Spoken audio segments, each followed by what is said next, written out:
Donna Agnesia kabur, Darius mendadak umumkan kehilangan istri, nasib rumah tangga di ujung tanduk. Pasangan yang dikenal selalu romantis, Donna Agnesia dan Sinathrya merupakan keluarga kecil yang diidam-idamkan oleh publik. Pasalnya, keluarga kecil yang telah dibina pada 2006 lalu ini jarang diterpa gosip miring. Kini, usia pernikahan Darius dan Donna sudah menginjak angka 16 tahun. Keduanya sama-sama menekuni pekerjaan yang sama, yaitu presenter acara olahraga. Donna dan Darius dikaruniai 3 orang anak bernama Lionel, Diego, dan Sabrina. Nah, setelah 16 tahun menikah, kali ini Darius mendadak membahas perihal rasa bosan dalam rumah tangga dan kehilangan sosok Donna. Ada apa? Berikut ulasannya. Tak ada angin, tak ada hujan, Darius memposting foto Donna sembari memberikan caption kehilangan istrinya.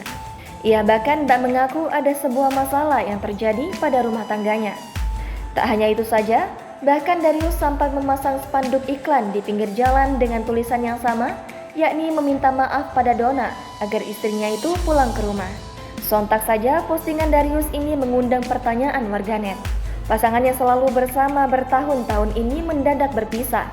Hingga artikel ini diterbitkan, belum ada kabar pasti apakah Darius dan Donna bertengkar.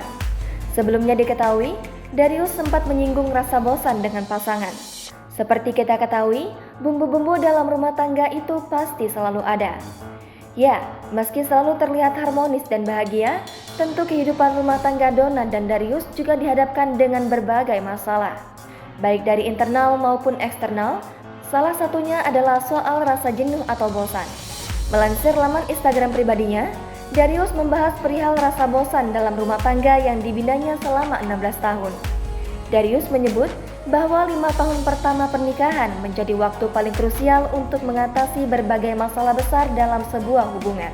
Meski begitu, ayah 3 orang anak ini mengaku belum pernah mengalami rasa bosan dalam hubungan pernikahannya dengan sang istri.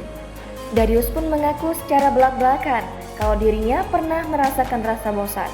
Namun, dengan rasa bosan yang dimilikinya, Darius selalu bisa mengatasinya dan menemukan solusinya. Jangan lupa subscribe, share, komen, dan like ya!